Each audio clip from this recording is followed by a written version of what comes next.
Hi అండి, అందరికీ నమస్కారం అండి. ఫ్రెండ్స్, మనకి ఇప్పుడిప్పుడే మరొక ఇంపార్టెంట్ అప్డేట్ అయితే రావడం జరిగిందండి. అది కూడా రేపు స్కూళ్లకు సెలవు విద్యాశాఖ నిర్ణయం అంటూ మనకు ఒక అప్డేట్ అయితే వచ్చిందండి. అయితే ఇందుకు సంబంధించిన పూర్తి వివరాలు మన వీడియోలో తెలుసుకుందామండి. వీడియో ఎక్కడ స్కిప్ చేయకుండా చూడండి ఫ్రెండ్స్, అప్పుడే మనకి పూర్తి సమాచారం అయితే అందుతుంది. ఇక ముఖ్యంగా వీడియో నచ్చినట్లయితే ఒక లైక్ చేయండి ఫ్రెండ్స్. లైక్ చేయడం వల్ల మనకు తెలిసిన ఇన్ఫర్మేషన్ మరికొంతమందికి అయితే రీచ్ అయ్యే అవకాశం ఉంటుంది. ఇంతవరకు మన ఛానల్ని ఇంకా సబ్స్క్రైబ్ అయితే చేసుకోకపోతే సబ్స్క్రైబ్ అయితే చేసుకోండి.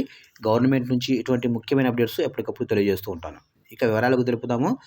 22వ తారీఖు అయోధ్యలో శ్రీరాముల వారి మందిర ప్రాణప్రతిష్ఠ మహోత్సవం జరగనున్న నేపథ్యంలో పాఠశాలలకు సెలవు మంజూరు చేయాలని ఉపాధ్యాయ సంఘాలు ప్రభుత్వాన్ని కోరుతున్నాయి. ఇక దేశవ్యాప్తంగా అన్ని రాష్ట్రాలలో ప్రముఖ సంస్థలలో కూడా ఈ సందర్భంగా సెలవులు మంజూరు చేస్తున్నారని, ఏపీలో కూడా సెలవు మంజూరు చేయాలని హిందూ ఉపాధ్యాయ సమితి నాయకులు ఓ ప్రకటనలో కోరారు.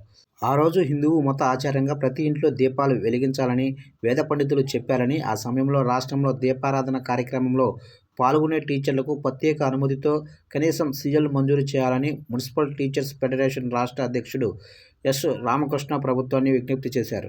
టీచర్ కంటే రేపు విద్యా సంస్థలకు సెలవు ప్రకటించాలని ఉపాధ్యాయులు అయితే ప్రభుత్వాన్ని అయితే కోరుతున్నారు.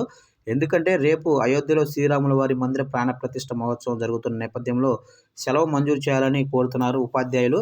అయితే దాదాపుగా అన్ని రాష్ట్రాల్లో సెలవులు ఇచ్చారు. ఏపీలో కూడా సెలవు ఇవ్వాలని కోరుతున్నారు. అయితే ప్రభుత్వానికి విజ్ఞప్తి అయితే చేశారు. మరి ప్రభుత్వం ఏ విధంగా స్పందిస్తుంది అనేది మనం అయితే చూడాల్సి ఉంది. అయితే దీనికి సంబంధించి ఎటువంటి చిన్న అప్డేట్ వచ్చినా వెంటనే మీకు తెలియజేస్తాను. వీడియో లైక్ చేసి సబ్స్క్రైబ్ అయితే చేసుకోండి ఫ్రెండ్స్.